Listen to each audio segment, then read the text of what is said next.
encouragement to you. அது உங்களுக்கு ஊக்கத்தை அளிக்கக்கூடிய ஒன்றாக இருக்கும் என்று சொல்லி நான் எதிர்பார்க்கின்றேன். I hope they're going to challenge you. அது வாழ்க்கையில ஒரு சவால் உங்களுக்கு கொடுக்கும் என்றும் நான் எதிர்பார்க்கின்றேன். And ultimately, I hope they will increase the success and prosperity of your அதன் work விளைவாக life. எங்கே வேலை இருக்கிறீர்களோ அல்லது எந்த வியாபாரம் செய்கிறீர்களோ அது உங்களுக்கு வெற்றிகரமாக செழிப்புள்ளதாக இருக்கும் என்று சொல்லி நான் எதிர்பார்க்கின்றேன். My heart is that we're all passionate about what we do. என்ன செய்கிறோம் என்பதில் என்னுடைய இருதயம் முழுமையாக பதிந்திருக்கிறது. We spend so many hours of every day working. பல மணி நேரங்கள் இந்த வேலை செய்வதற்கென்றே ஒதுக்கி வைக்கிறோம். And it's so important that that's something we find deep fulfillment in. ஆகவே தான் அப்படிப்பட்ட ஒரு வேலையை செய்வதிலே ஆழ்ந்ததொரு மன திருப்தி அங்கே காண வேண்டியது மிக அவசியம். So, MBA in a day. ஆகவே ஒரே நாளில் MBA என்பது இந்த பாடம். Now, there's no way that I intend for you to come away from today with an MBA. You know it. I do not want people expecting to come away from today with an MBA. MBA படிச்சிட்டோம் next வெளியே வர வேண்டிய அவசியம் இல்லை. If you want an MBA, you need to go and spend a year of very hard work. MBA நிஜமா ஒரு degree வாங்கணும் அப்படினா போயிட்டு சேர்ந்து கடினமாக படிக்க வேண்டியது அவசியம். An MBA will teach you a great deal of knowledge. MBA படிக்கணும்னு சொல்லி சொன்னால் அறிவு வியாபாரத்தை குறித்த அறிவை அழகாக போதிக்கிறார்கள். But success in business is not dependent on knowledge or skill alone. நாம் செய்யக்கூடிய வியாபாரத்திலே வரக்கூடிய வெற்றி நமக்கு இருக்கக்கூடிய அறிவை சார்ந்தது கிடையாது. Success in business, as we're going to see, வியாபாரத்தில் வருகிற வெற்றியை நான் பார்க்க போவது என்னவென்று கேட்டால் creating a prosperous business or contributing to a prosperous business. வளமான ஒரு வாணிபத்தை நிறுவுவது எப்படி, வளமான ஒரு வாணிபத்திற்கு நாம் உதவுவது எப்படி என்பதை குறித்து கற்றுக்கொள்ளப் போகிறோம். Is more about our character. அதிலே என்ன அவசியம் என்று கேட்பீங்களா? நமது குணம் மிக மிக அவசியம். It's out of us. It's out of our efforts, out of our energy, out of our passion. நம்மிலிருந்து, நம்முடைய திறமையிலிருந்து, நம்முடைய சாதுரியத்திலிருந்து, நம்முடைய வேட்கையிலிருந்து that businesses ultimately succeed. வெளியிலே செய்யக்கூடிய வியாபாரம் வெற்றியா தோல்வியா என்று நிர்ணயிக்கிறோம். Now, so today is all about principles for realizing a prosperous business. அது ஒரு வளமான வாணிபத்திற்கு தேவையான விதிமுறைகள் என்ன என்பதை விளங்கிக் கொள்ளக்கூடியது முதலாவது பாடம். First of all, I want to say a little bit about who I am. முதலாவதாக நான் யார் என்பதை பற்றி சற்று சொல்ல விரும்புகிறேன். My name is Paul Bulkeley and I'm from the United Kingdom. என்னுடைய பெயர் பால் பல்க்லே என்பது நான் இங்கிலாந்து நாட்டில் இருக்கிறேன். I'm the managing director and founder of a firm of architects. ஒரு வரைபடம் தயாரிப்பது எப்படி என்கின்ற அந்த பாடத்திலே பயின்றவனா அதற்கென்று ஒரு நிறுவனம் வைத்து நடத்தி கொண்டு வருகின்றோம். Our company is called Snug Projects. எங்களுடைய நிறுவனத்தின் பெயர் Snug Projects என்பது. And we specialize in creating one-off sort of top-end housing. எப்ப வீடு கட்டுகின்ற வேளையிலே வரைபடம் வரைகிறார்களே அதிலே மிகவும் திறமையான வீடு அழகான வீடு எப்படி செய்வது என்பதிலேயே எங்களுடைய கவனத்தை செலுத்துகிறோம் நாங்கள். I also teach and oversee a new university degree course in civil engineering and architecture. ஆர்க்கிடெக்சர்ல சிவில் இன்ஜினியரிங் அந்த குழுவிலே எப்படி இந்த வரைபடம் வீடுகளை குறித்து வரைவது எப்படி என்பதை பற்றிய ஒரு பாடம் பல்கலைக்கழகத்திலே கற்றுக் கொடுத்து கொண்டு வருகின்றேன். So I have a passion for construction, for architecture. அதனால கட்டுவதற்கும் அதை கட்டுவதற்கு வரைபடம் வரைவதற்கும் எனக்குள்ளாக தீராத ஒரு ஆசை. A passion for business. அந்த வியாபாரத்தில் ஈடுபடுவதற்கு ஒரு வேட்கை. And a passion for teaching. அதே நேரத்தில் கற்றுக் கொடுப்பதற்கும் தீராத ஒரு ஆசை. It's all three of those things that brings me here to India today. அவை எல்லாம் சும்மா சாதாரண வந்துவது கிடையாது இந்தியாவுக்கு வருகின்ற வேளையிலே. And I've been working in India now for around about 15 years. இங்கே இந்தியாவில் 15 ஆண்டுகளாக நான் இப்போ செயல்பட்டு கொண்டு வருகின்றேன். But specifically what has been bringing me to India for the last few years கடந்த சில ஆண்டுகளாக இந்தியாவிற்கு நான் வருவதனுடைய முக்கியமான நோக்கம் என்னவென்றால் is a vision for what I've called kingdom business. ராஜ்யத்தின் வாணிபம் என்கின்ற தலைப்பு கொடுத்திருக்கக்கூடிய ஒரு பாடம் அந்த ஒரு தரிசனம் என்னை கொண்டு வருகிறது இங்கே. I have a passion to see Indian businesses prosper and succeed. எனக்குள்ளாக என்ன ஒரு வேட்கை என்று கேட்பீர்களே ஆனால் இந்தியாவில் இருக்கக்கூடிய வியாபாரம் செய்யும் நிறுவனங்கள் வெற்றிகரமாக விளங்க வேண்டும் வளமாக இருக்க வேண்டும் என்பதுதான். As we will see in a moment though, Many businesses in India are already prospering. கொஞ்ச நேரத்துல பார்க்க போகிறோம் இந்தியாவை பொறுத்த வகையில ஏற்கனவே இந்தியா ஏறுமுகமாக இருக்கின்றது. But there is a vast majority of people who are not prospering அதே to their full நேரத்தில் potential. இந்தியாவிலே பல கோடிக்கணக்கான மக்கள் வளமான வாழ்க்கைக்குள்ளாக இல்லை, வறுமையிலேயே வாழுகின்றார்கள் என்பது உண்மை. Now I want to begin and introduce this conference today by looking at some of the changes that are happening. சில கருத்துக்கள் முன்பாக பகிர்ந்து கொள்ள விரும்புகிறேன். அந்த கருத்துக்கள் நாட்டில் நடைபெறக்கூடிய சில மாற்றங்களை நமக்கு தெரிவிக்கும்.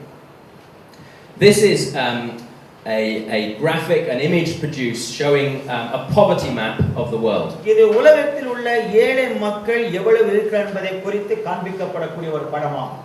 The map shows the $1 income distribution. இந்த வரைபடத்திலே அந்த குறிப்பிடப்பட்டிருக்கூடிய அந்த வண்ணத்தில் உள்ளவர்கள் என்ன எப்படி என்று கேட்டால் ஒரு நாளைக்கு $1 குறைவாக வருமானம் இருக்கக்கூடிய மக்கள். My country is a very small dot. என்னுடைய நாடு வந்து சின்ன புள்ளி மாதிரி தான் இருக்கும் அந்த வரைபடத்திலே. Now my country is very small on any map. நான் வாழுகிற தேசமானது எந்த வரைபடத்துல பார்த்தாலும் சின்னதா தான் இருக்கும். But clearly on this map it almost disappears. குறிப்பா இதுல வந்து கணக்கு தெரியாத மாதிரி உள்ள எங்க இருக்குது. India is this very large yellow piece in the middle. மஞ்சள் கரையில பார்க்கிறோம் பெரிய ஒரு இடமா தெரிகிறது மஞ்சள் கலர்ல.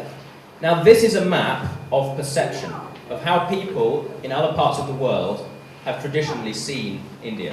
இந்த வரைபடத்திலே இந்த மஞ்சள் கலரில் இருக்கக்கூடிய மக்களை காலங்கள் பலவாக வெளிநாட்டில் இருக்கக்கூடிய மக்கள் எப்படி பார்க்கிறார்கள் என்பதை காட்டுகிறது. You know and I know that this is not a full picture. உங்களுக்கு தெரியும் எனக்கு தெரியும் அவங்க பார்க்கிற பார்வை சரியான முழுமையான பார்வை அல்ல என்பது. I want to look in a bit more detail கொஞ்சம் விளக்கமாக பார்ப்போம் at the way things are changing எப்படி in India. இந்தியாவிலே நிலைமை மாறிக்கொண்டு வருகிறது என்பதை பற்றி. This data is taken from a wonderful website called gapminder.com. இது gapminder.com சொல்லி ஒரு வெப்சைட் இருக்குது அதிலிருந்து எடுத்துக்கொள்ளப்பட்டது. It condenses all of the data that the United Nations has collected over the last 50 to 100 years of ஐக்கிய நாடுகள் கடந்த 50-60 ஆண்டுகளாக சேகரித்த எல்லா தகவலையும் ஒன்றாக சேர்த்து வைத்து கொடுத்த ஒரு வரைபடம் இது. And you can cross-reference all data for all nations against each எல்லா other. நாடுகளுக்கும் என்னென்ன தகவல் வேண்டும் எல்லாவற்றையும் நாம் பார்ப்பதற்கும் ஆராய்வதற்கும் எல்லா விதமான வசதிகளும் கொடுக்கப்பட்டிருக்கின்றன. Now if we look at a moment in time, the year 2000, 2000 வருஷத்தை சற்றே திருப்பி பார்ப்போமேயானால் India is towards the bottom and the United States and the United Kingdom are towards the top. வந்து அந்த நடுவுல கோடு பார்க்கற மேல கீழாக இருந்தது, அமெரிக்க ஐக்கிய நாடுகள் மேலே இருந்தது. And the distribution is even greater because you'll see that India is around about $2,000 and the United States is at $40,000. அப்புறமா அந்த வருமான பார்த்தீங்கன்னா இந்தியாவிலே $2000, அதே நேரம் அமெரிக்க ஐக்கிய நாடுகள் $40,000. This is income per person over time. அதாவது அந்த நாட்களிலே ஒருவருடைய ஆண்டு வருமானம் இது. We should never look at things though at just one moment in time. It's dangerous. ஒரு காலத்திலே ஏதோ ஒரு புள்ளிவிவரம் கொடுத்தார்கள் அதுதான் உண்மை என்று பார்ப்பது மிகவும் அபாயமானது. What's important is what's happening over time. என்ன முக்கியமான கேள்விகளேயானால் பின்வந்த நாட்களிலே நடந்தது என்ன என்பதை பார்க்க வேண்டும். What this shows is that India is accelerating fast. என்ன அவர்கள் காண்கிறார்கள் சொன்னால் இந்தியா படுவேகமாக முன்னேறி கொண்டு வருகிறது என்கிறார்கள். Meanwhile, the United States and the United Kingdom continue on a steady trajectory. இப்படி படுவேகமாக இந்தியா முன்னேறி கொண்டு வருகிற வேளையிலே அமெரிக்க ஐக்கிய நாடுகளும் இங்கிலாந்தும் ஒரு மந்தமாக போவதை காட்டுகின்றன. Now the real truth is, or the real challenge is, trying to guess what happens next. அதாவது இது மாதிரி கேட்கும் பொழுது நம்ம மனசு என்ன தோணும் சொல்லி யோசிச்சு பாருங்க பார்க்கலாம். And what I do in a moment is not really good statistics. இப்ப நான் சொல்ல போற காரியங்கள் சில ஒருவேளை புள்ளிவிவரம் சரியானதாக இல்லாத இருக்கலாம். Because we all know you should never extrapolate a graph. காரணம் என்னவென்றால் புள்ளிவிவரத்தை வச்சுக்கிட்டு ஒரு பெரிய உண்மையை நாம் சாதிக்க முடியாது. As the stock market will tell you. ஏன்னா அது ஸ்டாக் மார்க்கெட் போனா தெரியும் புள்ளிவிவரத்தை வச்சுக்கிட்டு பெரிய கணிக்க முடியாது எதையுமே. But clearly the indication is ஆனால் தெளிவாக என்ன காண்பித்து கொடுக்கப்படுகிறது that a time is coming நேரம் வருகிறது காலம் வருகிறது the average income in India is equal to the average income in the United States. இந்தியாவில் இருக்கக்கூடிய மக்களின் ஆண்டு சராசரி வருமானமானது அமெரிக்க ஐக்கிய நாட்டில் இருக்கக்கூடிய மக்களின் ஆண்டு சராசரி வருமானத்திற்கு ஒத்ததாக மாற இருக்கிறது. And the United Nations predict this to be the year 2048.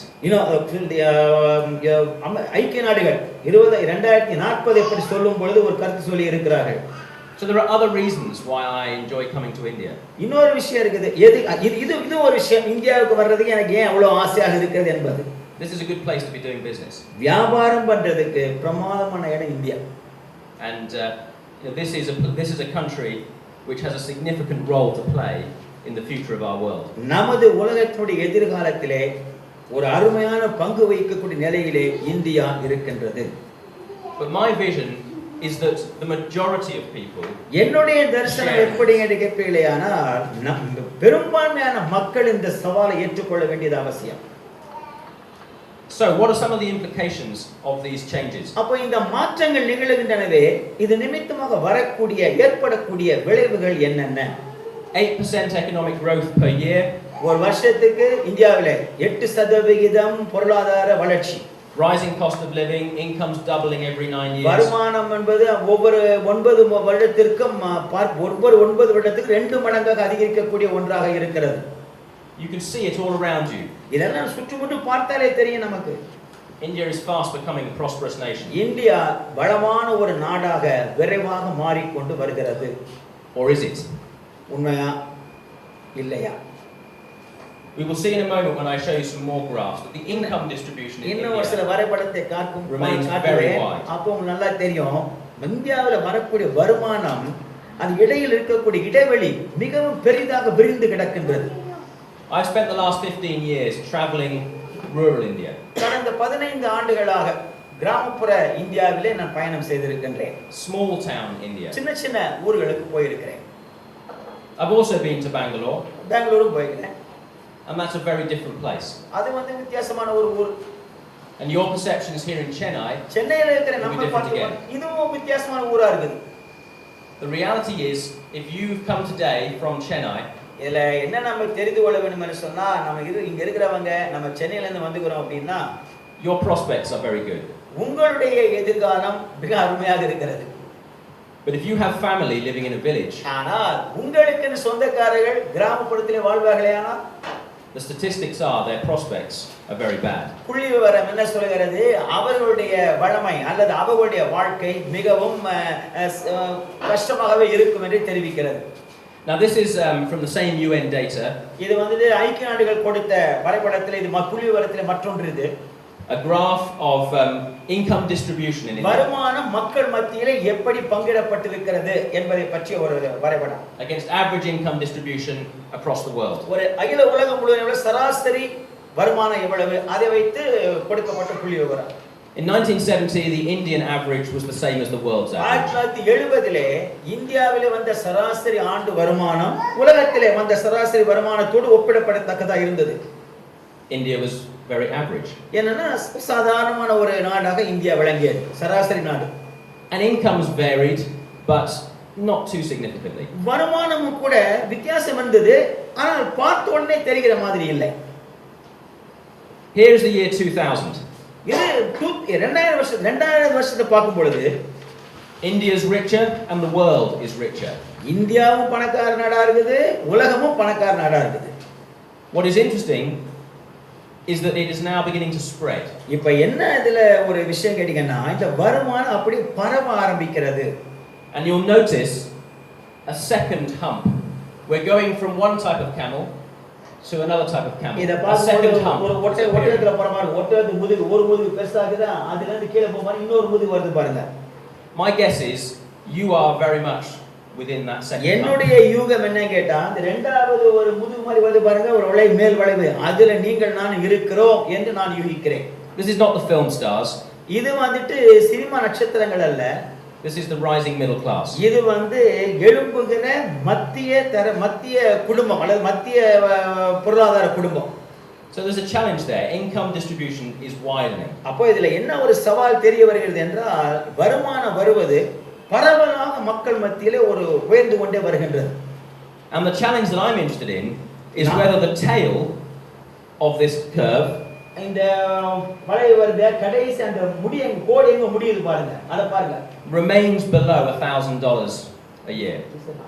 1,000. அந்த மஞ்சள் கோடு முடியுது பாருங்க அது எங்க $1,000 முடியுது பாருங்க அதான் கடைசி முடியற இடம் அதான் அங்க. The challenge is to move the whole of the nation in this direction, not only half of it. நம்ம என்ன நமக்கு தரிசனம் அப்படினா அந்த 1000 இருக்கிற அந்த மக்கள் முழுவதையும் உயரத்தில் கொண்டு செல்ல வேண்டும். பாதி மட்டும் கிடையாது, முழுவதையும் மேலே கொண்டு செல்ல வேண்டும். And good business, ethical business is at the heart of that challenge. அப்போ சரியான ஒரு வியாபாரம் அல்லது நேர்மையான ஒரு வியாபாரம் அல்லது தொழில் என்பது மக்களை வளமைக்கு கொண்டு செல்லக்கூடிய அருமையான ஒன்றாகும். This is just of interest, all the different key nations that we might think of, how they're distributed. நமக்கு மனசுல எந்த நாடை பத்தி யோசிக்கிறோமோ அந்த நாடுகளிலே உள்ள வருமானம் எப்படி பங்கிடப்பட்டு கொடுக்கப்படுகிறது, வருமானம் ஒவ்வொரு குழுவிற்கு எப்படி இருக்கிறது என்பதை பற்றி வர்ணிக்கக்கூடிய ஒரு புள்ளி விவரம் இது. We live in a very unjust and varied world. நம்ம வாழ்ற உலகம் மாதிரி அநியாயப்பட்ட உலகம் வேற எதுவுமே கிடையாது. And I believe we all, but particularly those of us with business skills and business responsibility, இப்போ குறிப்பாக தொழிலே வியாபாரத்திலே வாணிபத்தில் ஈடுபட்டிருக்கக்கூடியவருடைய திறமை சாதுரியம் have an opportunity and a responsibility to do something about it. அப்படி உள்ளவர்கள் இந்த நாட்டை மாற்றுவதற்கு ஒரு பொறுப்புள்ளவர்களாக விளங்குகிறார்கள். So a question we're going to be focusing on later today is, ஆகவே இன்றைக்கு பிற்பாடு நாம் கருத்திலே கொள்ள வேண்டிய ஒரு கேள்வி என்னவென்று கேட்பீர்களேயானால், is this about your prosperity, இது என்னுடைய செழிப்பை பற்றியதா, or is this about our prosperity? அல்லது நம்முடைய செழிப்பை பற்றியதா என்று ஒரு கேள்வி கேட்க வேண்டும் நம்மை நாமே. And I passionately believe that our prosperity, எனக்குள்ள இருக்கிற தீராத ஆசை என்ன தெரியுமா, என்னுடைய செழிப்பு என்றல்ல நம்முடைய செழிப்பு என்று விளங்க வேண்டும், is ultimately your prosperity. அப்ப நம்முடைய செழிப்பு என்று வரும் பொழுது முடிவில் பார்த்தா அது உங்களுடைய செழிப்பாகத்தான் இருக்கும். Now this graph may not apply. If it does apply to anyone in the room, please make yourself known to me afterwards. இந்த புள்ளி விவரம் வந்துட்டு இங்க நிறைய பேருக்கு ஒத்து வராதா இருக்கலாம், சரி அது பரவாயில்லை அப்படின்னா கூட பின்னால பார்த்துக்கலாம் என்னன்னு. This is the total number of billionaires over time in these nations. இந்த பல நாடுகளில் இருக்கக்கூடிய கோடீஸ்வரர்கள் எவ்வளவு பேர் என்பதை பற்றிய ஒரு புள்ளி விவரம். A humbling fact for me is that as of 2007 வைத்து கணக்கு பார்க்கிற பொழுது நான் தாழ்மையாக சொல்லக்கூடிய ஒரு விஷயம், India had more billionaires than the United Kingdom. England நாட்டில் இருக்கிற கோடீஸ்வரர்களை விட இந்தியாவில் இருக்கிற கோடீஸ்வரர்கள் அதிகம். And as it happens, the richest man in England is an Indian. இங்கிலாந்துல இருக்கிற பெரிய பணக்காரர் யாருன்னா இந்தியர். So if his wealth was taken away, then we'd be even lower on the score. அந்த மனுஷனுடைய பணத்தை எடுத்துடா வச்சிருங்க, அப்புறம் நாம இன்னும் ரொம்ப ஏழையா போய்டுவோம். But you know, my aspiration is absolutely not to increase the number of billionaires. ஆனா என்னுடைய நோக்கம் எல்லாம் நாட்டுல கோடீஸ்வரர்கள் அதிகமாக உற்பத்தி பண்ண வேண்டும் என்பது கிடையாது. I long for a day when there's not a billionaire on the earth. என்னுடைய உள்ளத்திலே ஒரு கனவு, ஒரு ஏக்கம் என்ன தெரியுமா, ஒரு நாள் வருகிறது உலகத்திலே கோடீஸ்வரன் யாருமே இல்லை என்று சொல்லுகிற ஒரு நாள். Because becoming a billionaire represents the exploitation of 1 billion people earning less than $1 a day. காரணம் என்ன தெரியுமா, இன்னைக்கு கோடீஸ்வரர் சொல்லும்போது என்ன அர்த்தம், ஒரு நாளைக்கு $1 குறைவா சம்பாதிக்கிறான் பாருங்க 100 கோடி மக்கள், அவனை ஏமாத்தி அவனை வயித்துல அடிச்சு சம்பாதிக்கிற பணமா இருக்குது. So if you've come today hoping to prosper to becoming a billionaire, I'm sorry to disappoint you. இங்க வந்துகிறவங்க இந்த பணத்தை கேட்டா நான் 4 நாள் கோடீஸ்வரன் ஆயிரலாம் சொல்லி நினைச்சிட்டு வந்தீங்கன்னு வச்சிருங்க, மனுஷங்க உங்களை ஏமாத்த மாதிரி ஆயிப்போட்டு சொல்லும் பொழுது. But I certainly hope that you'll move some way in that direction. ஆனா என்னுடைய ஆசைன்னா அது கோடீஸ்வரன் திசையில ஏதாவது ஒரு பக்கம் நீங்க கொஞ்சம் போகணும்னு ஒரு ஆசை. Okay, I want to just quickly look at this issue of income differentials. இந்த வருமானத்திலே உள்ள வித்தியாசங்களை பற்றி ஒரு பார்வை விரைவாக பார்த்து விட விரும்புகிறேன். This is not something unique to India. Here is America. இது இந்தியாவுல தான் அப்படி இருக்குது என்று கிடையாது, அமெரிக்காவுல பாருங்க. If you live around New York and Washington, New York Washington அங்க வாழ்ந்தோமானால், Silicon Valley, சிலிகான் வேலில இருந்தோமானால், or somewhere in the Midwest, அல்லது எங்கயாவது இந்த மிட்வெஸ்ட்ல ஊர்கள்ல வாழ்ந்தோம் என்று சொன்னால், then the chances are you're very wealthy. பெரிய பணக்காரன் அது கண்டிப்பா இருந்துடலாம் அந்த மாதிரி. But the truth is, the ஆனால் vast majority of the area of the United States உண்மை என்னவென்றால் அமெரிக்க ஐக்கிய நாடுகளில் காணப்படக்கூடிய பெரும்பாலான மக்கள் has very poor people. இன்னைக்கு ஏழையாகவே இருக்கிறார்கள். They may be the most billionaires in the world, ஒருவேளை அந்த உலகத்துல பெரிய பெரிய கோடீஸ்வரர்கள்ல முக்கியமான கோடீஸ்வரன் அமெரிக்கால இருக்கலாம். but they still haven't solved the challenge of poverty. ஆனாலும் கூட இந்த தரித்திரம் எப்படி நீக்குவது என்பதை அவர்கள் சரியாக செய்தார்கள் இல்லை. And this is a similar image for India. அதே மாதிரி ஒரு படம் தான் இந்தியாவிற்கும் இருக்கிறது. Generally, my experience is if I see people sitting on the roof of trains, நான் வந்து ட்ரெயின்ல போகும்போது மக்கள் உட்கார்ந்து பார்க்கறேன் இல்லையா? I know I'm in Bihar. அது ட்ரெயின் மேல உட்கார்ந்திருப்பான். ட்ரெயின் உள்ள இல்ல. ட்ரெயின் மேல உட்கார்ந்திருப்பான். பீகார்ல பாத்தீங்கன்னா தெரியும் அப்போ. And if I see people driving around in Audis, BMWs and Mercedes, அப்புறம் அது போய் பார்க்கும்போது ஆடில போறாங்க, மெர்சிடஸ்ல போறாங்க, BMW கார்ல போறாங்க, அதையும் பார்க்கும்போது then I know I'm in Mumbai. அப்ப நான் என்ன அடடே இது பம்பாயில இருக்கேன்னு சொல்றேன். The reality is, state by state, but also city by city, என்ன சொல்ல வரீங்கன்னா ஒவ்வொரு மாநிலத்துக்கும் ஒவ்வொரு நகரத்துக்கும் அதுக்குன்னு ஒரு இது இருக்குது, ஒரு நிலைமை இருக்குது. incomes vary. அங்க வருமானம் வித்தியாசப்படுகிறது. You are fortunate to live in Tamil Nadu, which is doing okay. தமிழ்நாட்டுல நீ வாழ்வதற்கு ரொம்ப பாக்கியம் கொடுத்து வச்சவங்க. ஏங்கன்னா நான் அருமை இந்த பொருளாதாரம் நன்றாக இருக்கிறது இங்கே. And I'm sure you have many thoughts about why that is. ஏன் அப்படின்றத பத்தி உங்களுக்கே பல எண்ணங்கள் இருக்கலாம். But again, the challenge ஆனா நீங்க என்ன சவால் சொல்லி கேட்டீங்களா is to see greater equality. இதுல மக்கள் ஏராளமானவர்கள் சமநிலை உள்ள அளவுக்கு மாற வேண்டும். Now, back to some graphs over time. மறுபடியுமாக பல காலமாக எடுத்து வந்த புள்ளிவிவரங்கள் இது. This is the percentage change in USA incomes. இது அமெரிக்காவில் வந்த வருமான விகிதத்தினுடைய மாற்றம். Over the last 30 years, you can see that the top 1% have increased their incomes significantly more. கடந்த 30 வருஷத்துல பாத்தீங்கன்னா அவங்க ஜனத்தொகையில முதல் 1% மக்கள் தங்களுடைய வருமானத்தை பன்மடங்கு அதிகமாக உயர்த்தி இருக்கிறார்கள். And even the highest 20% have increased their incomes by nearly 100%. ஒரு 20% மேல எடுத்து பார்த்தாலும் கூட அவருடைய வருமானத்தை 100% அதிகரித்து இருக்கிறார்கள். What is more worrying is that the bottom 20% கவலைப்பட வேண்டிய விஷயம் என்னன்னா கீழ இருக்கிறாங்க ஒரு 20% அவங்க தான் have increased their incomes at less than inflation. அவங்க வந்து பார்த்தோம்னா பணவீக்கம் தான் பெருசாகுதே தவிர வருமானம் பெருசாகல அவங்களுக்கு. So in real terms they are poorer. அப்போ அது சரியா சொல்லணும்னா என்ன அர்த்தம்? எல்லாம் தரித்திரத்திலே வாழுகிறார்கள். Here is a similar graph for India. அதே மாதிரி ஒரு படம் இந்தியாவுக்கு இருக்கிறது. Until about 1995, 1995 வரைக்கும் the difference between the richest urban 20% நகரத்திலே இருக்கக்கூடிய பணக்காரர்கள் 20% இருக்கும் and the poorest rural 20% கிராமப்புறத்திலே ஏழைகளாக இருக்கக்கூடிய 20% இருக்கும் was significant but not dramatic. உள்ள வித்தியாசம் என்னன்னா பார்த்தோம்னா வித்தியாசமா தெரியும் ஆனா அவ்வளோ பெரிதாக இருப்பது போல தோன்றாது.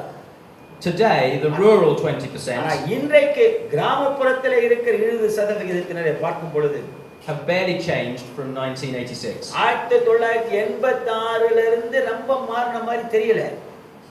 But the top 20% living in the cities மேலாக இருக்கக்கூடிய 20% மேற்குடி மக்கள் நகரத்தில் காணப்படுகிறவர்கள் have increased dramatically. அவர்களுடைய வாழ்க்கையில பயங்கரமான முன்னேற்றம்.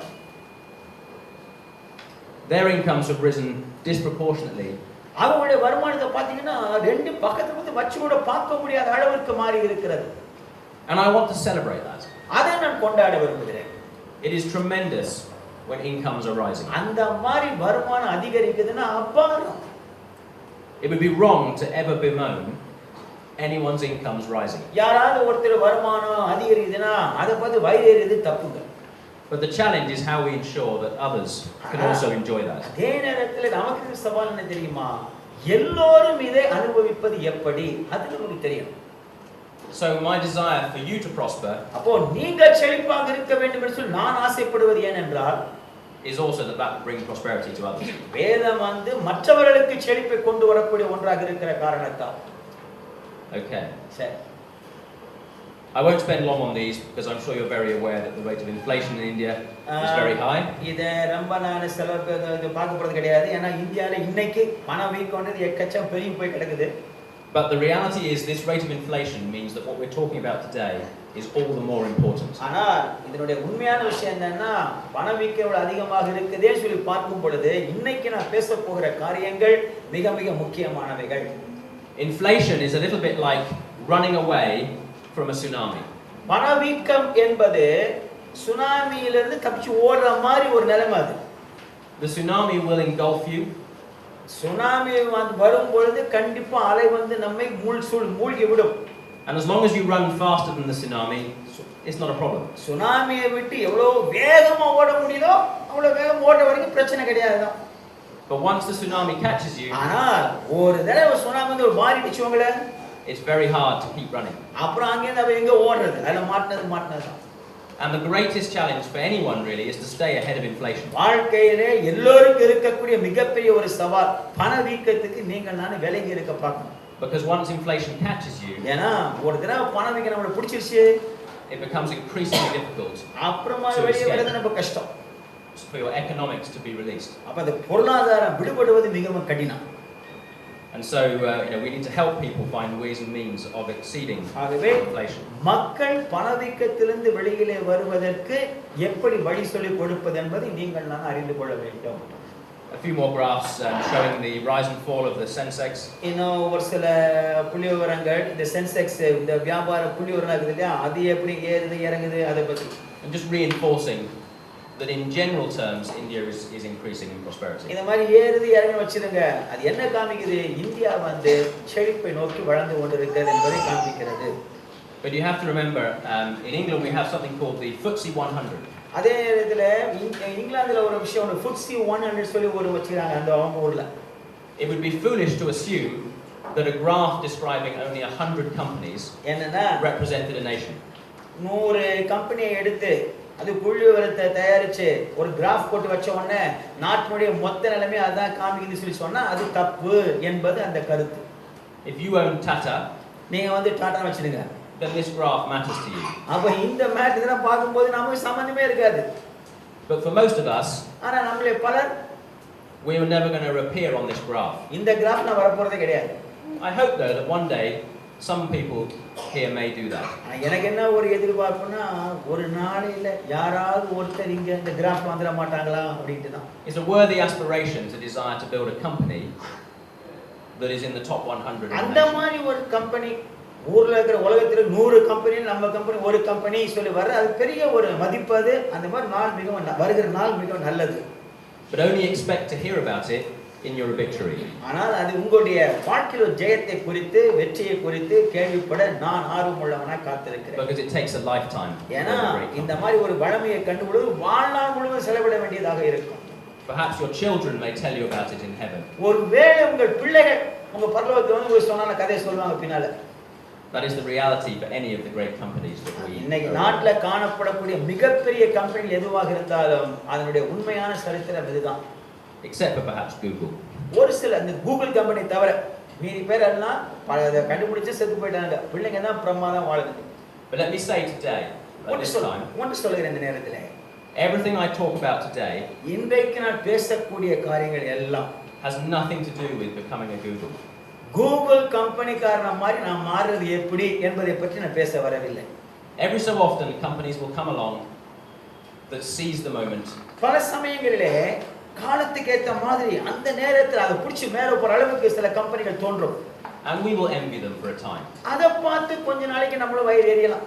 But I want to talk about real companies. ஆனா நான் இன்னைக்கு பேசுறது அப்படின்னா நிஜமான நிறுவனங்கள், solid business, அது உறுதியான வியாபாரத்தில் ஈடுபட்டிருக்கக்கூடியவர்கள், that adds real value for real jobs. வாழ்க்கைக்கு நிஜ மதிப்புமிக்க வேலைக்கு மதிப்புள்ள ஒரு தரத்தை கொடுக்கக்கூடியவர்கள் over the long term. அது நீண்ட காலமாக வரக்கூடிய ஒன்று இது.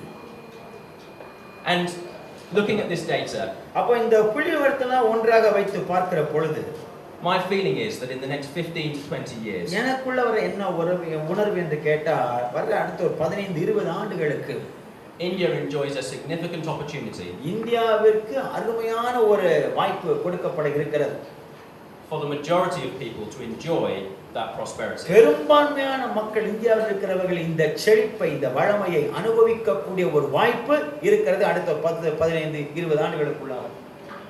But it will not become easier. ஆனால் அது தானாக வரப்போவது கிடையாது. Just because people have become wealthier. அதாவது மக்கள் பணக்காரன் ஆயிட்டாங்கன்னு உடனே எல்லாரும் செழிப்பாக மாறப் போவது இல்லை. The graphs in America are no different to the graphs in India today. அமெரிக்காவிலே இருக்கக்கூடிய புள்ளிவிவரங்கள் இந்தியாவில் இருக்கிற புள்ளிவிவரத்தோடு வித்தியாசமானவைகள் அல்ல.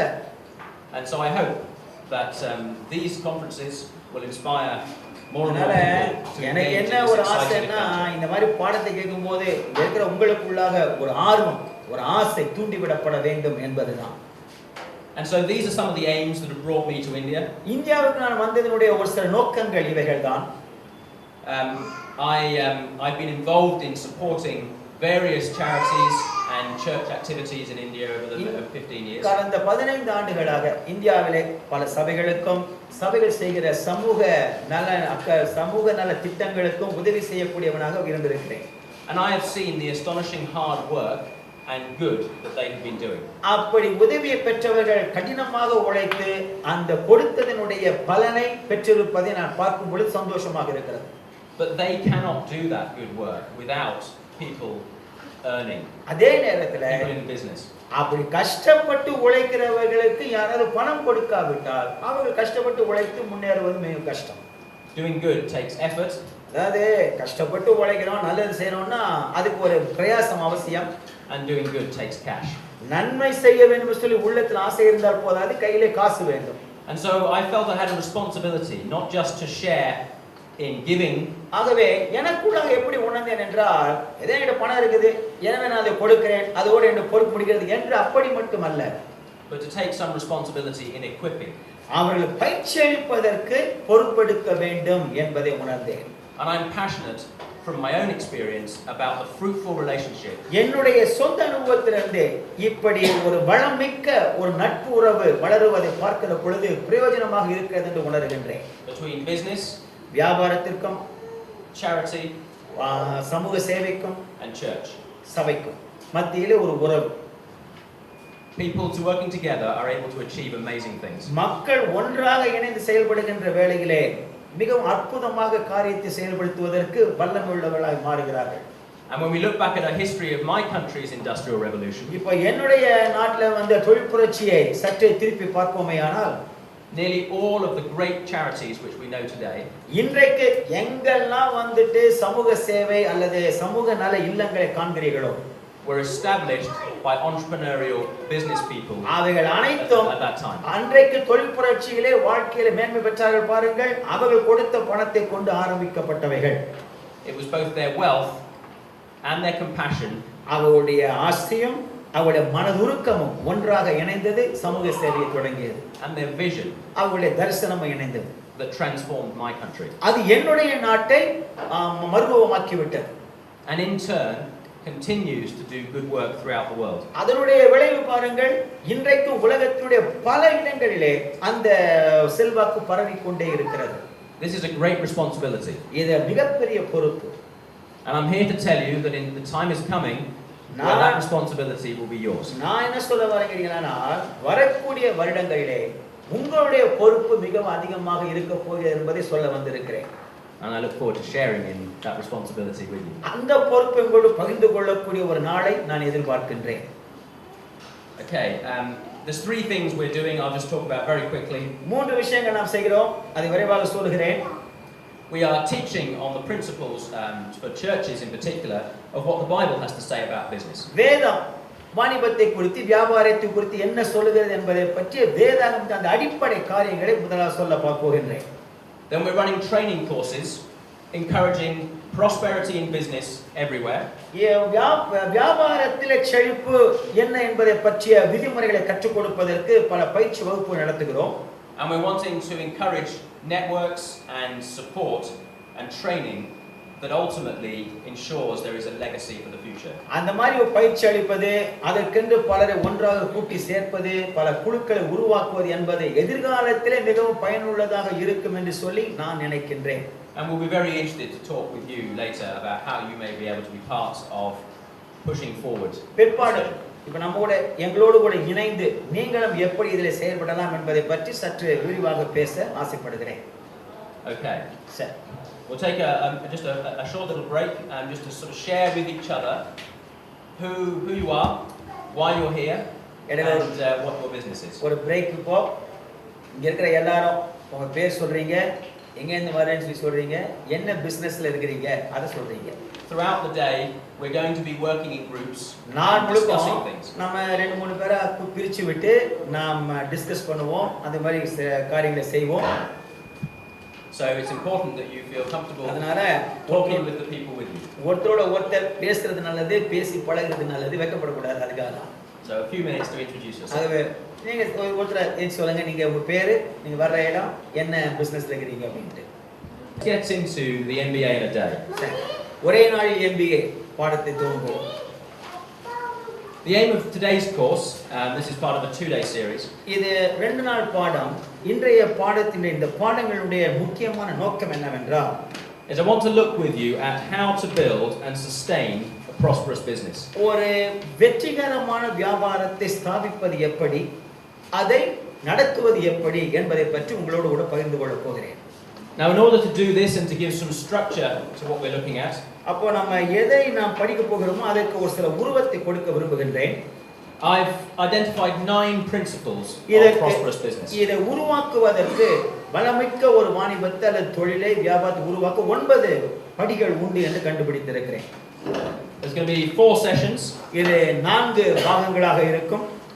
Firm beginnings, உறுதியான ஆரம்பம், clear direction, தெளிவான இயக்கம், what I've called the engine room, where the production really happens. engine room என்பது எங்கே காரியங்கள் திட்டமிட்டு செயல்படக்கூடிய ஒரு இடம். And finally standing firm. முடிவாக நிலையாக நீடித்திருப்பது. I'm interested in businesses that last. தொழில் ஒரு வியாபாரம் தொடங்கினோம் என்று சொன்னால் அது காலத்திற்கு இருக்கக்கூடிய தொழிலாக விளங்க வேண்டும். It's easy to shine brightly for a short time. கொஞ்ச காலத்துக்கு பிரமாதமா ஒளி வீசுவது லகுவான காரியம். It's a much greater challenge to leave a legacy that lasts. ஆனால் பிற்பாடு காலத்துக்கு நிற்கக்கூடிய ஒரு புகழை ஏற்படுத்தி விட்டு செல்வது என்பது சற்று கஷ்டமான ஒரு காரியம். But that is at the heart of real prosperity. அதுதான் செழிப்பின் மைய பகுதியாக விளங்குவது. I want to encourage you to engage in a life's work that leaves a lasting legacy. அப்போ பிற்பாடு நாளைய உலகத்திற்கு பாடத்தை வைத்துவிட்டு செல்லக்கூடிய ஒரு தொழிலே ஒரு முயற்சியில் நீங்கள் ஈடுபட வேண்டும் என்பது என்னுடைய ஆசை. Now what we're going to see is that the principles of business are a little bit like the laws of physics. இன்றைக்கு இந்த வியாபாரத்தின் விதிமுறைகள் எப்படி என்று பார்ப்போம் என்றால் பௌதிகத்தின் விதிமுறைகள் எப்படி இருக்கின்றனவோ அதே போலவே இருக்கும். I'm in the business of engineering. நான் இன்ஜினியரிங் பிசினஸ்ல இருக்கிறேன். And the way we practice engineering, நாங்கள் அந்த engineering business நாங்கள் நடந்து கொள்கிறது பயிற்சி செய்வது என்பது நடத்துவது மாறிக்கொண்டே வருகிறது. The materials we use, உபயோகிக்கக்கூடிய பொருட்கள், the calculations, போடுகிற கணக்கு, the software, அது சாஃப்ட்வேருக்கு கொண்டு மென்பொருளுக்கு எடுத்து கொள்வது, the nature of the design. அந்த எப்படி நாம் வர்ணனை செய்கிறோம், எப்படி அது தீர்மானிக்கிறோம் என்பதெல்லாம் they change, அவைகள் மாறுகின்றன. but the laws of physics remain the same. ஆனால் பௌதிகத்தினுடைய விதிமுறை மாறாமலேயே இருக்கிறது. And the laws of business வியாபாரத்தினுடைய விதிமுறை என்னவென்றால் are also timeless. அந்த வியாபாரத்தின் விதிமுறைகள் கால வரைக்கு அப்பாற்பட்டவைகள். And so actually, although not everything I'm talking about today ஆகவே எல்லாவற்றையும் பற்றி இன்றைக்கு நான் பேசாவிட்டாலும் கூட is from the Bible, நான் பேச முக்கியமான காரியங்கள் வேதத்திலிருந்து வருகின்றன. a great deal of the inspiration that I have gained in my business life என்னுடைய வியாபார வாழ்க்கையில் நான் பெற்றுக்கொண்ட ஒரு உற்சாகம் comes from the 3,000 plus years of timeless wisdom. அது எங்கிருந்து வருகிறது என்றால் வேதாகமம் 3000 ஆண்டுகளுக்கு மேலாக ஞானம் பொதிந்திருக்கக்கூடிய வேதாகமத்திலிருந்து வரக்கூடியவைகளாகும். I've been astonished to discover அதை கண்டுபிடிச்சப்போ எனக்கே ஒரு ஆச்சரியமாக இருந்தது. how the latest books on the shelves of the airport about business இன்றைக்கு விமான நிலையமாக இருக்கட்டும் எங்கனாலும் சரி நாம் அந்த புத்தக கடைகளை பார்க்கக்கூடிய புத்தகங்கள் things I've never read before இதற்கு படித்திராத காரியங்கள் come as absolutely no surprise to me whatsoever. அதுல ஆச்சரியமே இல்ல. அதை பார்க்கிற வேளை எனக்கு ஒரு பெருசாவே தோன்றவில்லை. அது And the reason is because for 25 years அது ஏன் என்று கேட்டீங்கன்னா கடந்த 25 ஆண்டுகளாக I've been reading my Bible. நான் என் வேதாகமத்தை வாசித்துக் கொண்டு வருகிறேன். And what that tells me என்ன எனக்கு காண்பிக்கிறது என்றால் is that these principles are timeless. இந்த விதிமுறைகள் கால வரைக்கு அப்பாற்பட்டவைகள்.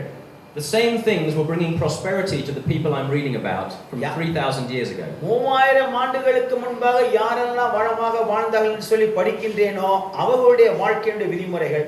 And yet a book by a guy called Jim Collins called Good to Great. Good to Great என்ற ஒரு புக் ஜிம் காலின்ஸ் எழுதுகிறார். அந்த புத்தகத்தோடு ஒப்பிட்டு படிக்கின்ற வேளையிலே which was a 6-year research project into the top 11 companies in America. அமெரிக்காவில் இருக்கிற 11 கம்பெனிகளை பற்றி 6 ஆண்டுகளாக அவர் ஆராய்ச்சி செய்து எழுதிய புத்தகம். Revealed nothing I didn't already know. எனக்கு தெரியாத ஒரு விஷயம் ஒன்னு இந்த புத்தகத்தில் இருக்கிற மாதிரி எனக்கு தெரியல. It was just nice to have it reaffirmed through some research. கேட்ட காரியத்தை மறுபடியும் யாராவது ஒருத்தர் அதை வலுப்படுத்தி சொல்லுகிற பொழுது அதை கேட்க மிக நன்றாக இருக்கிறது. So what I'm going to be sharing with you today ஆகவே இன்றைக்கு நாம் பகிர்ந்து கொள்ள போகிற காரியங்கள் are based on the lessons that I've learned. நான் கற்றுக்கொண்ட பாடத்தை அடிப்படையாக கொண்டவைகள்.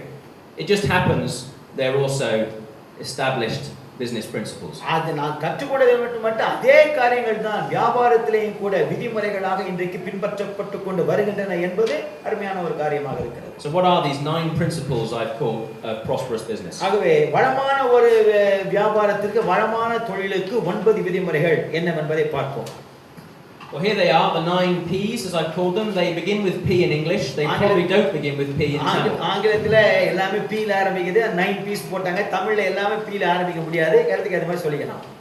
So, passion, முதலாவது வேட்கை, potential, சாதுரியம், prayer, ஜெபம், people, மக்கள், prepare, ஆயத்தம், profit, ஆதாயம், provide, பராமரிப்பு, persevere, நீடித்திருப்பது, and finally professional. விவேகத்தோடு செயல்படுதல்.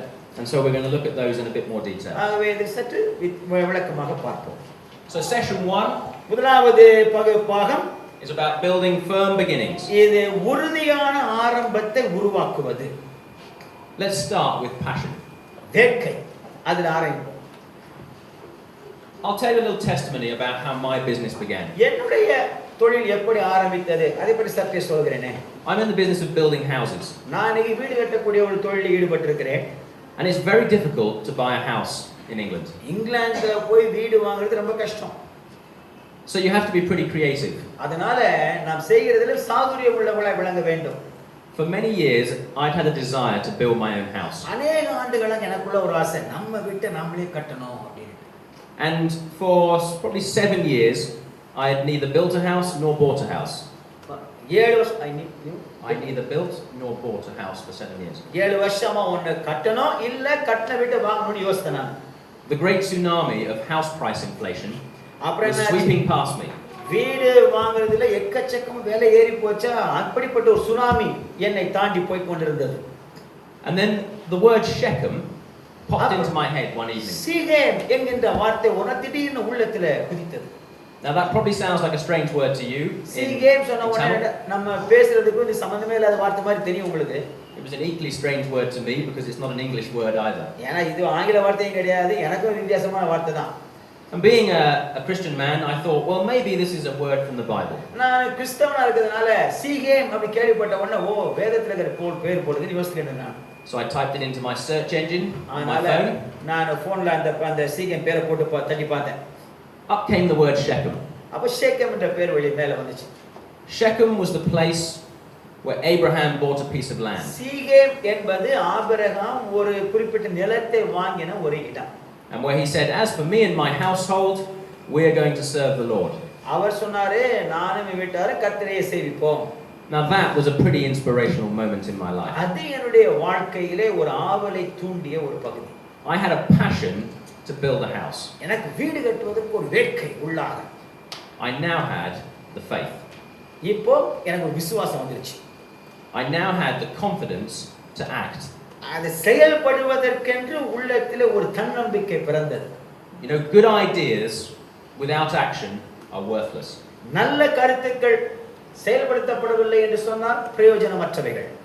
If you want to begin in business, you நாம் need a good idea. ஒரு வியாபாரம் தொடங்க வேண்டும் என்று சொன்னால் நமக்கென்று ஒரு சரியான ஒரு கருத்து இருக்க வேண்டியது அவசியம். But far more importantly, you need the courage and the confidence to act on that idea. அதை விட முக்கியம் கருத்து இருந்தா மட்டும் போதாது, தன்னம்பிக்கை வேணும், தைரியம் வேண்டும். So I went and looked for land. அதனால நானும் போய் நிலம் தேடி பார்த்தேன். I found a small piece of land. சின்ன இடம் ஒன்னு பார்த்துக்கிட்டேன். I knocked on the old lady's door. அந்த அம்மா ஒரு வீட்டம்மா இருந்தாங்க, கதவை தட்டேன் போயிட்டு. I said, "Can I buy some of your garden?" அம்மா உங்க தோட்டம் நிலம் இருக்குது, நான் வாங்கலாமான்னு கேட்டேன். Amazingly, she said yes. அந்த அம்மா ஆச்சரியமாச்சு, ஆமாட்டாங்க, சரி பாட்டாங்க. And a story which I'll share more of later. இந்த கதையை பத்தி பிற்பாடு அதிகமா சொல்றேன். Led to me building a really nice house. இதுதான் அருமையான ஒரு வீட்டை கட்டுறதுக்கு எனக்கு ஆரம்பமாகியது. And in fact, in the end, I built 2 houses. என்ன சொல்ல போனா முடிக்கும்போது 2 வீடு கட்டிட்டேன். Made more money than I'd ever made in my life. வாழ்க்கையில சம்பாதிச்ச பணத்தை விட எக்கச்சக்கமா சம்பாதிச்சேன். And launched a new business. ஒரு புதிய வியாபாரத்தை தொடங்கி விட்டேன். Another one of my passions, to run a business. என்னுடைய வியாபாரத்துல என் உள்ளத்துல இன்னொரு வேட்கை என்ன அப்படின்னா ஒரு தொழில் ஆரம்பிக்க வேண்டும், வியாபாரத்தில் ஈடுபட வேண்டும். But the interesting thing is that old lady's door was not the first door I had knocked on. ஆனா அந்த ஒரு அம்மா வீட்டு கதவை தட்டினேன்னு சொன்னேன், அந்த வீடு ஒண்ணுதான் தட்டினேன், அப்படி கிடையாது. I must have knocked on doors for 6 months. ஒரு 6 மாசமா பலருடைய வீட்டு கதவை தட்டி இருப்பேன். I walked the streets of my town humiliating myself. என்னுடைய ஊர்ல இந்த தெருவுல தெருவா போன மற்றவனை பத்தி கேலி பண்ற அளவுக்கு போயிடுச்சு. Knocking on people's doors and asking, "Can I buy some of your garden?" மக்கள் வீட்டுல போய் கதவை தட்டிக்கிட்டு தோட்டம் பக்கத்துல இருக்குது, இது வாங்கிக்கலாமா சொல்லி கேட்டா எப்படி இருக்கும் யோசித்து பாருங்க. But I knew in the end I was going to build a house. ஒன்னு தெரியும், நாள் ஒன்னு வருது, கண்டிப்பா நான் ஒரு வீடு கட்ட போறேன்னு உள்ளத்துல எனக்கு ஒரு உறுதி இருந்தது. And so it came to pass. ஆகவே கட்டி முடித்தேன். Now this business of passion as a beginning, இந்த மாதிரி ஆரம்பிக்கிறதுக்கு ஒரு வேட்கை, தீராத ஒரு ஆசை இருக்குது பாருங்கள், is very personal. இது தனிப்பட்ட ஒரு விஷயம். Absolutely crucial to leading a satisfied life. ஒரு திருப்திகரமான வாழ்க்கை வாழுவதற்கு மிக உதவியாக இருக்கக்கூடிய விஷயம் இது. You do not want to spend your life pursuing things you care nothing for and do not believe in. அதாவது வாழ்க்கை வாழ்றது நம்ம அது பண்ணலாம் இது பண்ணலாம் யோசிக்கிட்டே வாழ்றது இல்லைங்க. அது செய்யாம ஒண்ணுமே அதுக்கு முயற்சி எடுக்காம போறது கிடையாது. There was a man in England nearly 100 years ago called Eric Liddell.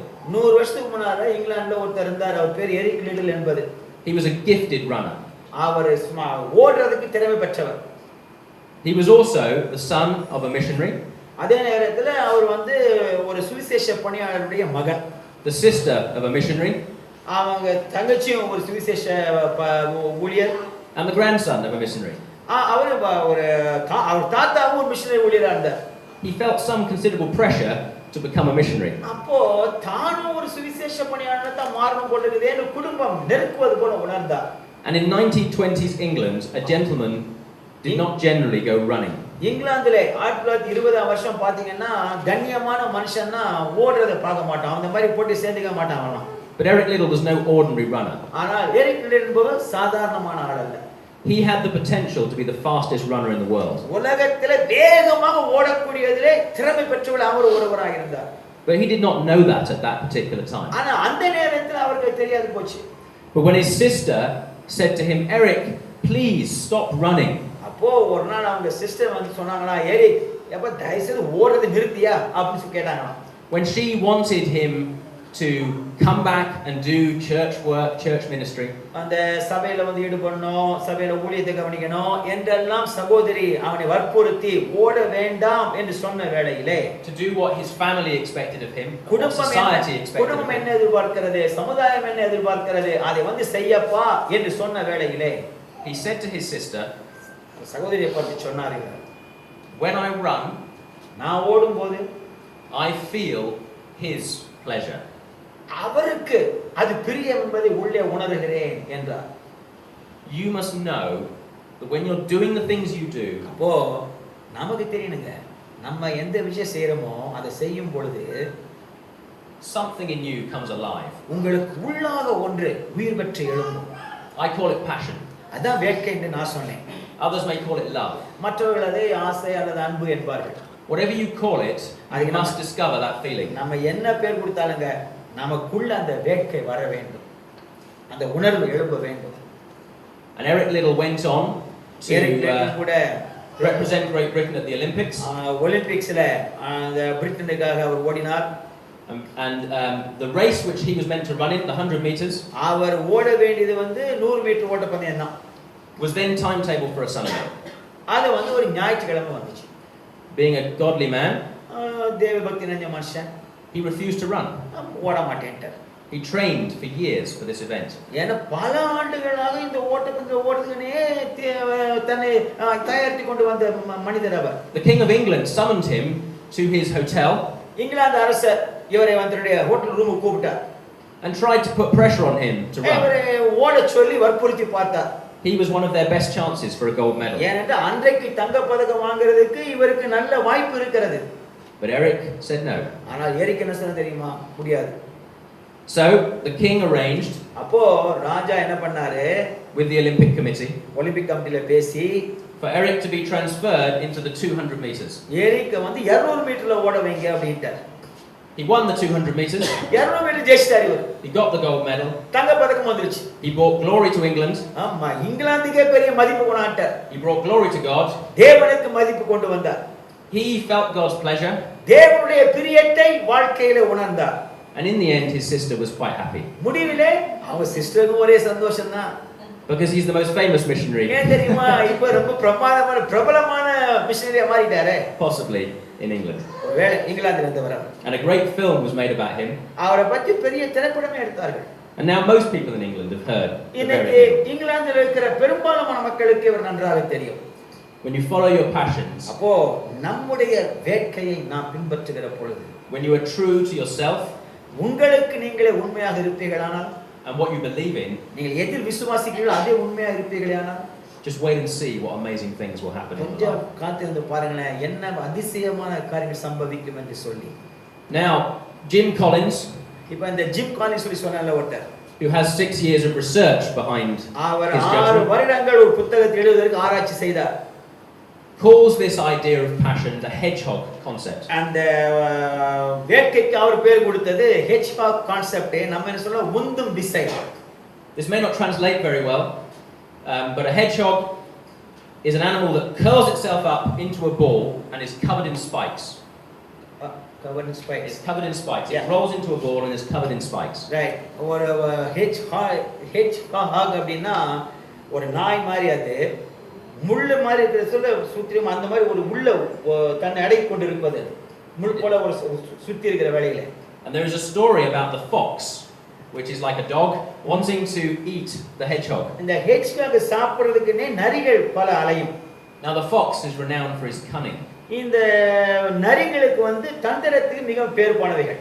The hedgehog is not. ஆனா இந்த ஹெட்ஜ்ஹாக் இருக்கு பாருங்க, இதுங்களுக்கு அவ்வளவு அறிவு கிடையாது. But the hedgehog has one very powerful concept. ஆனா அந்த ஹெட்ஜ்ஹாக் ஒரு அருமையான கூர்மையான ஒரு ஆயுதம் அல்லது ஒரு கருத்து ஒன்று உண்டு. Again and again and again the fox tries many different techniques to eat the hedgehog. எத்தனை தடவை தான் இந்த குள்ளநரி அதை சாப்பிடுறதுக்கு முயற்சி எடுத்தாலும், and every time the hedgehog does the same thing. ஒவ்வொரு முறை hedgehog rolls into a ball. அந்த ஒரு சின்ன ஒரு பால் மாதிரி பண்ணி உள்ள அந்த முள்ளு மாதிரி உள்ள சுருக்கி படுத்து உள்ள தோலெல்லாம். Again and again the fox spikes his nose. திரும்ப திரும்ப என்ன ஆயிடும்? இந்த முள்ளு தான் நரி மூஞ்சில குத்தும். The fox gets very hungry. நரிக்கு எக்கச்சக்கம் பசி ஏத்துடும். And the hedgehog never gets eaten. ஆனால் இந்த ஹெட்ஜ்ஹாக் ஒருபோது விட்டு கொடுத்தே கிடையாது. In business we only really have time for one great concept. வியாபாரத்திலே தொழிலிலே ஒரே ஒரு கருத்துக்கு தான் இடம் உண்டு. In our one life we only have time for நமக்கு one இருக்கிற great வாழ்க்கை ஒரே concept. ஒரு வாழ்க்கை தான். And it is critical that we at the beginning take the time to get that idea right. ஆகவே ஆரம்பிக்கும் போது அந்த கருத்து என்ன, அதை சரியானபடி பெற்றுக்கொள்ள வேண்டியது அவசியம். And Collins identifies 3 things to help in that big question. அந்த எப்படி அதை சரியாக கண்டுபிடிப்பது என்பது உதவுவதற்கு காலின்ஸ் 3 படிகள் வைத்திருக்கிறார். What are you passionate about? எதை பத்தி நமக்கு அப்படி ஒரு வேட்கை இருக்கிறது உள்ளத்திலே? What could you be the best at?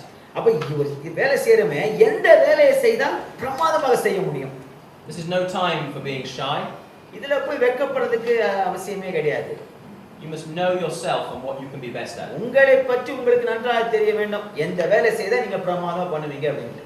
And finally, what works for you economically? What drives economically forward? அந்த இது வேலை செய்றோமே அது எந்த விதமான பலனுக்காக நம்ம இது உந்துகிறது? Too often we only focus on what works economically.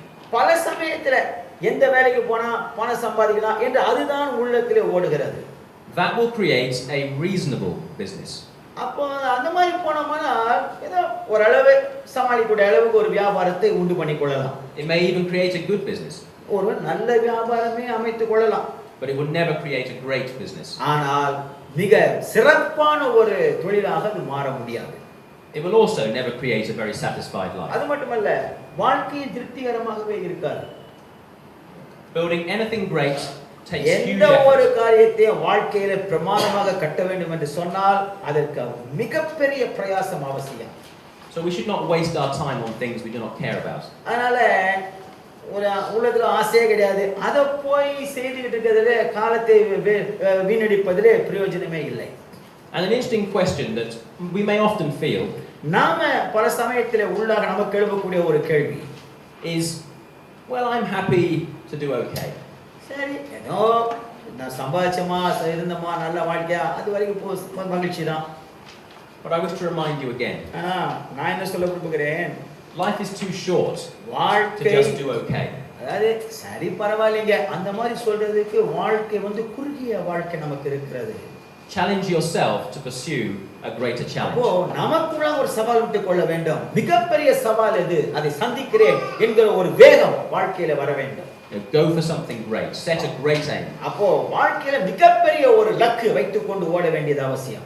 So I just want to take 1 minute or two just for you to think about what you're passionate about. அப்போ உங்களுக்குள்ளாக உங்கள் வேட்கை என்ன, அத பத்தி ஒரு நிமிஷம் ஒரு 2 நிமிஷம் கொடுக்கிறேன், யோசித்து பாருங்க. One way of knowing the answer to this question அதுக்கு பதில் கொடுக்கக்கூடிய ஒரு அருமையான வழி என்னவென்று கேட்டால் is that other people pay you to do something உங்கள் வேலை செய்யறதுக்கு மற்றவங்க யாராவது பணம் கொடுக்கறாங்களா which you don't think of as work. அதாவது அதை நீங்க அதுக்கு வேலையே நினைக்கிறது இல்ல, ஏதோ போறோம் உட்காரோம் பணம் கொடுக்கறாங்க அப்படி பாருங்களா? I can't believe how fortunate I am. எவ்வளவு எனக்கு அவ்வளவு பாக்கியமான எனக்கே சொல்ல முடியாது வாய் திறந்து. People pay me ஏன்னா நான் போய் உட்கார்ந்து பணம் கொடுக்கறாங்க எனக்கு to design buildings.